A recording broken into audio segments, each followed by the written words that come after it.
اعوذ باللہ من الشیطان الرجیم بسم اللہ الرحمن الرحیم۔ معزز خواتین و حضرات، السلام علیکم ورحمۃ اللہ تعالی وبرکاتہ۔ مجھے امید ہے آپ سب حضرات خیر و عافیت سے ہوں گے۔ یقیناً اللہ کریم ہم سب کی حفاظت فرمائے۔ اللہ جل شانہ تمام امت مسلموں کو 100% دین کے مطابق زندگی گزارنے کی توفیق نصیب فرمائے۔ محترم سامعین، آج کی اس ویڈیو میں آپ کو بتاؤں گا جو پرانے سے پرانا جادو، چاہے وہ سالہ کا جادو ہے، سالوں سے کیا گیا جادو ہے، آپ اس کا علاج خود کیسے کر سکتے ہیں۔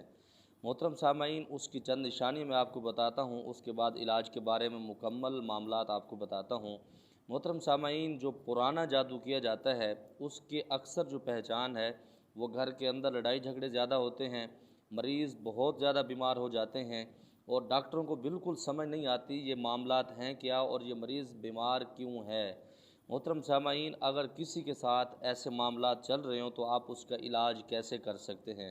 اچھا، اس میں احتیاط آپ نے بڑا ضروری کرنا ہے، کیونکہ یہ نہ ہو کہ آپ کسی کا علاج کرتے ہوئے اپنی جان گنوا بیٹھیں یا آپ کا نقصان ہو جائے یا آپ کے بیوی بچوں کا نقصان ہے، تو آپ نے ان چیزوں کا بڑا پرہیز کرنا ہے۔ اس کے ساتھ آپ نے حصار کا بڑا پابندی سے عمل کرنا ہے۔ جو ہمارا حصار کا عمل ہے، 3 دفعہ درود ابراہیمی، 3 دفعہ تیسرا کلمہ، 3 دفعہ آیت الکرسی، پھر 3 دفعہ درود پاک پڑھ کے آپ نے اپنے اوپر ایسے دم کر لینا ہے۔ اس کے بعد آپ نے علاج شروع کرنا ہے۔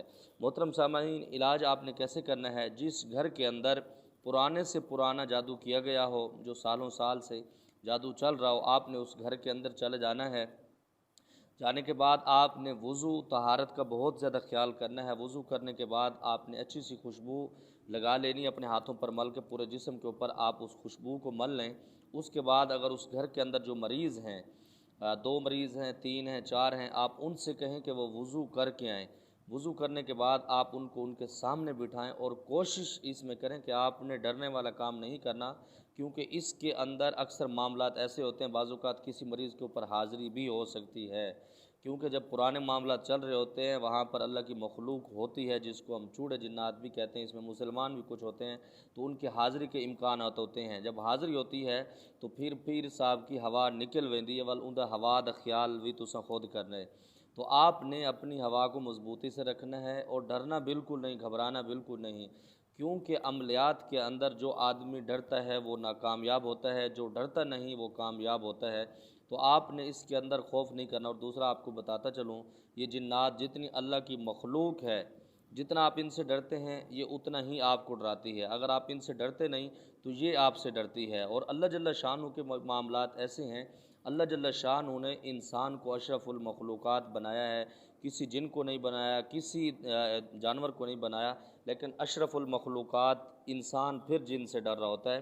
محترم سامعین، یہ ہمارے اپنے گناہ ہوتے ہیں جو ہمیں بعض اوقات پریشان کر دیتے ہیں، ورنہ جنات انسان سے ہی ڈرتے ہیں حقیقتاً، کیونکہ جتنی بھی دنیا کی بڑی چیزیں ہیں، شیر ہے، جنگلی جانور ہیں، یہ سارے انسان سے ڈرتی ہیں۔ اللہ نے انسان کو یہ طاقت قوت دی ہوئی ہے کہ یہ معاملات ان سے طے کر سکتا ہے۔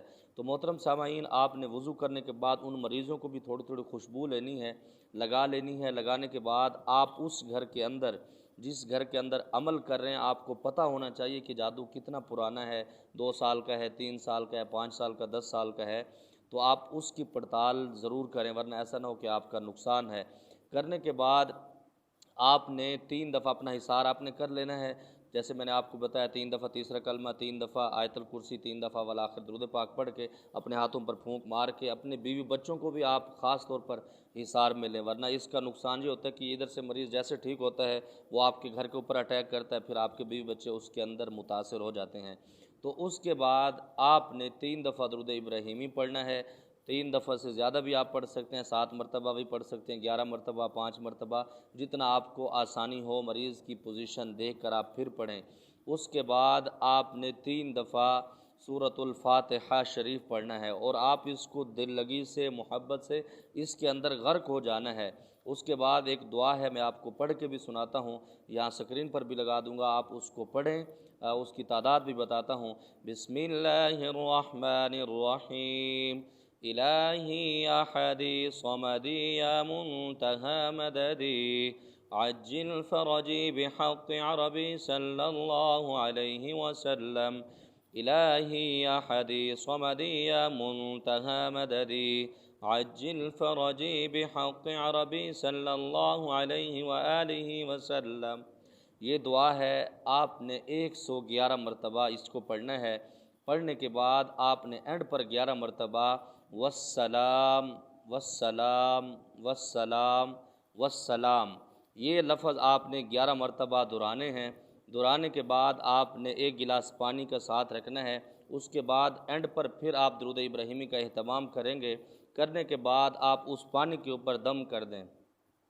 دم کرنے کے بعد آپ وہ پانی مریضوں کو اوپر تھوڑا تھوڑا چھڑکائیں بھی صحیح، اور ان کو پلائیں، اور اسی پانی سے اگر بڑی بوتل میں آپ دم کر سکتے ہیں تو بہت بہتر ہے۔ اس پانی کو آپ اس گھر کے چاروں کونوں کو طرف تھوڑا تھوڑا چھڑکائیں۔ یہ اللہ کی مخلوق ہے، انشاءاللہ تعالی یہ آپ کی جان چھوڑ جائے گی۔ یہی عمل آپ نے 7 دن مسلسل کرنا ہے، اور اس میں آپ نے صدقے کا بڑا اہتمام کرنا ہے اپنے حسبی توفیق۔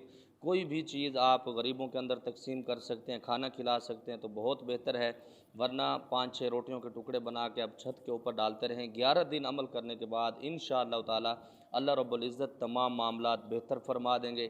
اس کی اجازت کے حوالے سے آپ سب لوگوں کو اجازت عام ہے، جتنی میری بہنیں، میرے مائیں، میرے بزرگ مجھے سنتے ہیں، سب کو اجازت عام ہے، کسی کے لیے کوئی معاملات ایسے نہیں ہیں، لیکن یہی ہے کہ جس کے اندر ہمت ہو وہ کرے، ورنہ ایسا نہ ہو کچے ذہن والا، کچی طبیعت والا وہ نقصان نہ اٹھائے، والی میں ہوئے پھوک اندے نکلی پی ہوئے تباہ تھی پیا ہوئے۔ تو آپ نے ان چیزوں کا بڑا خیال رکھنا ہے۔ اللہ کریم ہم سب کی حفاظت فرمائے۔ اللہ رب العزت تمام امت مسلمہ کو 100% حضور علیہ الصلاۃ والسلام کی سنت کے مطابق زندگی گزارنے کی توفیق نصیب فرمائے، اور جتنے میرے شاگرد اس کو کریں گے ان کے لیے یہی ہے، بس آپ ویڈیو کو زیادہ سے زیادہ آگے شیئر کر دیں، اور چینل کو سبسکرائب کرنے میں کوئی پابندی نہیں۔ اللہ تعالیٰ تمام امت مسلمہ کو آپ صلی اللہ تعالی علیہ وسلم کی سچی غلامی نصیب فرمائے۔ السلام علیکم ورحمۃ اللہ تعالی وبرکاتہ۔